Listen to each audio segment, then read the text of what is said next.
morning. It's Antoinette going live on a Monday morning because, gotta love the tech, it just didn't work yesterday. So, this is my Sunday soul search for this week, and I will delete the old one just so that you don't get all the glitches. I started with a question, and my question is what's good for the goose good for the gander? The survey says no, it's not.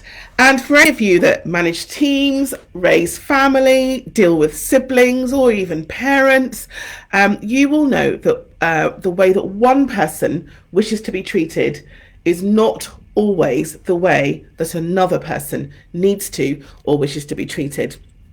And in the world of business, this is called situational leadership, but we'll get onto that a little bit later on. So what started this percolation this week?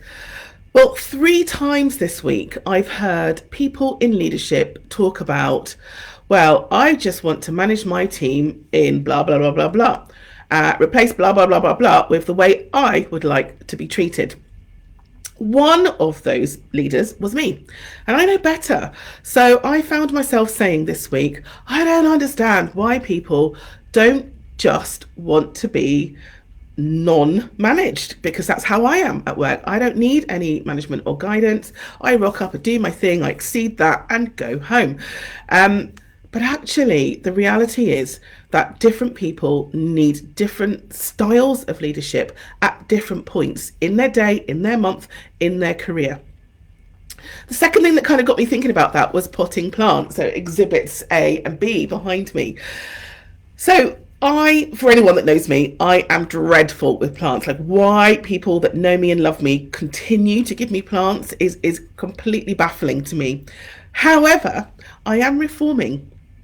So around 6.5 years ago, when my mum died, somebody gave me an aloe vera plant, and I remember like thanking them quite deadpan, but when they left, just howling. I curled into a ball and wept because I thought, like, I'm in the middle of death. Why has this person left yet another thing with me that is for sure going to die?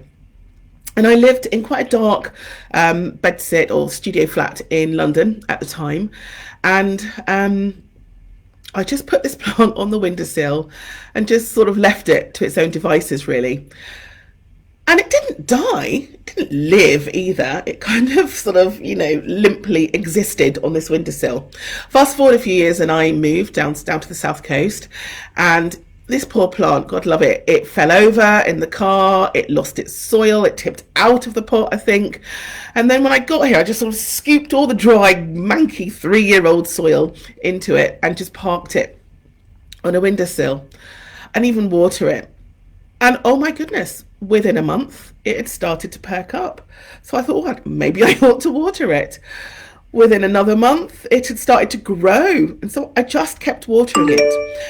And what I realised was that this plant just hadn't been in the right situation. It hadn't got the stuff that it needed to thrive. And I've learned a lot about it over the last few years. That plant has gone on to be cuttings and repotted. I mean, these are words that I never thought would come out of my mouth. Cut and repotted and given to over 20 people over the last few years. And I really love this plant. It kind of embodies a story of resilience and hope, and actually things just thriving in the right circumstances. So I am a little bit of a plant aficionado. You can see, like, this spider plant was given to me from a cutting, and I've managed last week to repot it and help it to thrive again.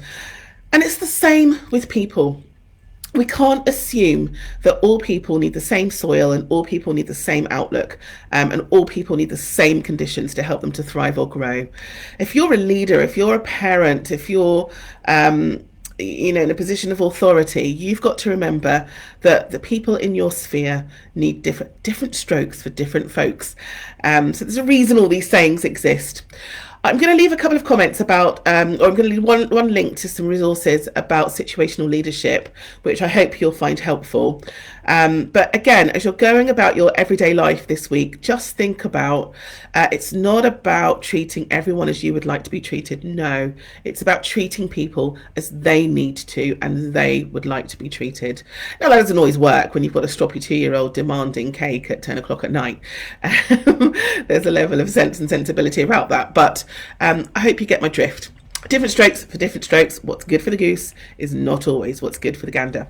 Have a great week, everyone. As ever, please leave your comments down below. I'd love to hear them. I'd love to hear about your situations where maybe you've used the wrong approach for the wrong person, or maybe you've treated someone as you would like to be treated and it didn't work out so well, or situations where you've done brilliantly, where you have recognised that you've needed to do two different things. I'd love to know how you managed that, how you navigated that and teed that up, particularly if those people exist in the same community. Hope you have a great week. As I said, take care and see you next Sunday with better tech. Bye now.